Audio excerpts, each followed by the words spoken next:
인꽃 북가 네 번째 시간입니다. 네 번째 가치는 행복입니다. 인생에 꼭 붙잡아야 될 네 번째 가치는 행복입니다. 경제가 어려워지면 일어나는 현상들이 있어요. 복권을 많이 한다든지 땅 투기, 도박들을 많이 합니다. 이러한 것의 공통점은 뭐냐면 한탕주의라는 거예요. 그러니까 한 번에 노력 없이 어떠한 것을 이렇게 이루고자 하는 일들이 많이 일어난다는 거죠.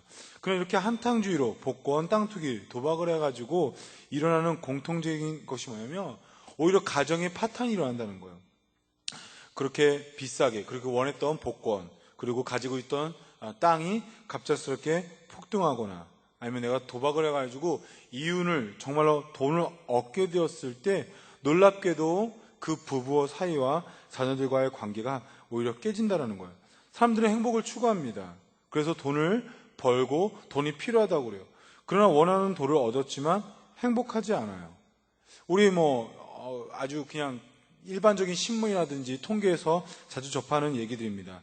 행복 지수가 나라의 경제와 비례하지 않는다는 사실입니다. 2006년도의 결과를 제가 인터넷 통해서 봤거든요. 5위가 파나마, 그리고 4위가 도미니카, 그 다음에 3위가 코스타리카, 2위가 콜롬비아, 또 1위가 바누아투라는 아주 작은 섬의 나라입니다. 여러분 보시면 알겠지만 우리 경제적으로 아주 유명한 나라들이 아니잖아요. 근데 이런 나라들이 행복지수에 거의 차트에 늘 올라와 있고 2006년도에 1, 2, 3, 4, 5위를 차지했습니다. 이 바누아투라는 나라를 보니까 호주와 피지의 이렇게 사이에 있는 Y자 형태의 여러 가지 섬들로 되어 있는 나라예요. 이 나라의 특징은 대문도 없고 도둑도 없고 심지어 범죄율도 굉장히 낮다라고 되어 있습니다. 한 번은 이 바누아투라는 그 나라를 그 인간극장에서 그 바누아투로 이민 간 한국 사람들을 중심으로 해서 이렇게 편집한 것을 제가 봤는데요.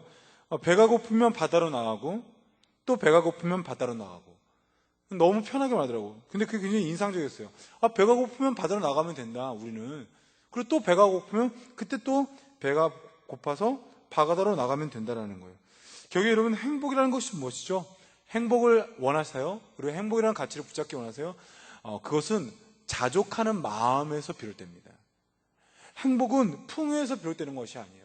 행복은 가져서 추구되는 것도 아니고 행복은 물질을 얻기 때문에 오는 것이 아닙니다. 행복은 자족하는 마음에서 오는 거예요. 오늘 본문은 엘리야가 가문 시대 때 3년 6개월 동안에 있었던 그 시기에 그가 지낸 것에 대해서 나와 있는 장면입니다. 우리가 잘 알고 있듯이 엘리야가 가문 시대 때 그가 하나님께서 그를 그리 시냇가에서 까마귀를 통하여서 고기와 떡을 먹게끔 먹여줬습니다. 6절 보니까 까마귀들이 아침에도 떡과 고기를 저녁에도 떡과 고기를 가져왔고 그가 시냇물을 마셨으나 라고 나와 있습니다. 하나님의 은혜를 받았구나, 이렇게 가뭄 때에 까마귀를 통해서 먹었구나 라고 할 수 있어요. 그러나 이게 주도면밀하게 이 본문을 보면 결코 은혜로고만 말할 수 없는 것입니다. 왜냐? 어저께 은찬이와 함께 이렇게 놀이공원을 갔다가 은찬이가 소세지를 먹고 싶다고 해가지고 구운 소세지를 사게끔 됐습니다. 근데 먹었는데 아마 안에 후추 덩어리 같은 것이 있었든지 아니면 매운 게 있었든지 먹고 매워서 못 먹었어요. 그래서 먹다 남은 걸 제가 먹었어요. 아내도 먹기 싫다고 그랬으니까. 기분이 어땠을까요? 되게 좋았을까요? 아니요, 더러웠어요. 내 아들이 먹은 거지만 제가 먹는데 굉장히 불편하더라고요.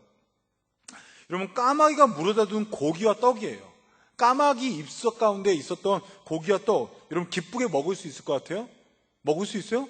좋아요. 그러면 제가 여러분에게 만약에 포도를 주려고 하는데 내 입속에 포도를 묻은 다음에 여러분 먹으라고 하면 여러분 먹겠어요? 여러분 우리 교회 국수 먹는데 저 국수 입에다 이렇게 물어주면 여러분 먹겠어요? 정말 더러워서 안 먹을 거라고요. 지금 까마귀를 통해서 하나님이 그냥 사람을 통해서인지 아니면 그냥 만나를 주신 하나님께서 떡과 고기를 그냥 주실 수도 있는데 하물며 왜 까마귀를 통하여서 먹이셨을까요? 그것은 엘리야에게도 훈련입니다.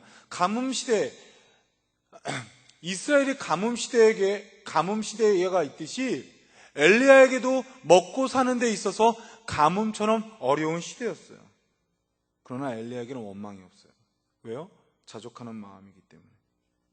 그래서 다시 한번 이 말씀을 통하여서 우리가 살펴볼 수 있는 좋은 교훈은 뭐냐면, 하나님께서 엘리야에게 굳이 이렇게 먹이시려는 그것은 뭐냐면 자족하는 마음을 이렇게 가리키려고 했고, 그런 자족하는 훈련을 잘 받아서 행복하게 이 시기를 지냅니다. 아까 바누아투라는 나라에 대해서 잠깐 짚었는데요. 그들이 이렇게 먹을 것을 먹으면서 했던 어떠한 사람이 했던 말이 제가 기억이 납니다. 뭐냐면 우리는 바다에 나가서 먹을 만큼만 잡아요. 그 의미가 있었어요. 그러니까 그들이 그냥 고기를 그리고 그냥 사냥을 하는 것이 아니라 그들은 먹을 만큼만 했기 때문에 그래요. 다시 말하면 그들 나라 가운데 왜 이렇게 행복할 수 있었을까? 그들이 풍요로워서 늘 나가면 바다에 먹을 것이 있기 때문에 그럴 수도 있겠지만, 그들에겐 뭐가 있어요? 자족하는 마음이 있어요. 풍요롭지만 그 풍요로운 것을 다 쟁취하는 게 아니에요. 원하는 만큼만, 우리에게 필요한 만큼만 하는 거예요. 여러분, 그것을 이것 또한 우리에게 적용한다면, 여러분 최고의 배우자를 얻기 원하시죠? 누굴까요? 저는 그 중에 하나, 자족하는 마음을 갖고 있는 사람이라고 생각돼요. 월급 150만 원 혹 200만 원 이렇게 받는 여잔데 샤넬 2.5 백을 갖고 있다. 샤넬 2.5 다 알고 계시죠, 여러분들? 500만 원대의 백입니다. 한번 신세계 백화점에서 이 샤넬 2.5를 이렇게 판매하게 되는데요, 하루 매출이 4억이 넘었대죠. 4억이. 그 샤넬이라는 그 공장, 그 메이커가 만들었는데 1일 최다 판매라고 하더라고요. 한 지점에서. 여러분, 혹시나 남자가 200만 원, 250만 원 받았는데 그 정도 버는데 K5를 타고 다닌다. 그럼 여러분 이렇게 생각하면 돼요. 자족할 줄 모르는구나. 고급 승용차를 갖고 다니는 거, 고급 백을 갖고 다니는 거, 그것이 나쁜가? 그것이 아니에요. 무슨 말이냐면, 그 자신들이 수입에 비례해서 그들이 갖지 않아야 될 것을 갖고 있는 거예요. 과소비하는구나, 그런 정도가 아닙니다. 그들에게 뭐가 없는 거나? 자족이 없는 거예요. 그런 상대자, 그런 배우자랑 결혼하게 되면 어떻게 되냐? 요구의 폭이 너무나 커요. 그리고 그 요구의 폭이 너무나 크기 때문에 그것을 채워주지 않으면 그 상대는 행복한 마음이 들지 않을 거라고요. 그러면 어떻게 해요? 고스란히 자기한테 십자가처럼 굉장히 힘든 고난의 생활이 반복될 겁니다. 행복해지기를 원하세요? 내리는 거예요. 뭘 내려요? 내 욕심, 내 요구의 마음들을 내리는 거예요. 그러면 행복한 거예요. 혹시 지금 지하철 타고 다녀요? 행복하세요. 자족감. 걸어 다닐 수 있는 것만으로도 난 감사해. 그러면 아마 지하철 기쁠걸요? 지하철이 편해요? 뭐가 편해요?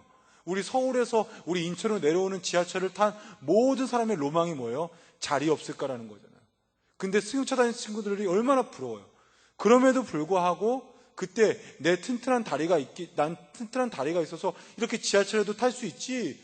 우리나라는 지하철이 있어서 아프리카 사람처럼 걸어 다니지 않아도 되지라는 자족하는 마음, 요구의 마음이 작으면 행복한 거예요.